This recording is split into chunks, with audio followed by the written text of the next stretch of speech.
We will use Dashcam 66W to show you how to install or remove your dashcam. Besides the dashcam, you will also need a lint-free cloth. First, power up your dashcam. Choose your preferred mounting position according to the image from the dashcam and the vision in driving. After the position is decided, clean the windshield. Remove the protective film from the mount. Press the mount onto the windshield and maintain pressure for 30 seconds.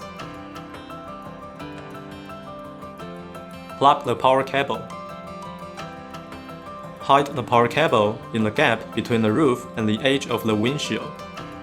Fix it in an area that does not affect your vision in driving.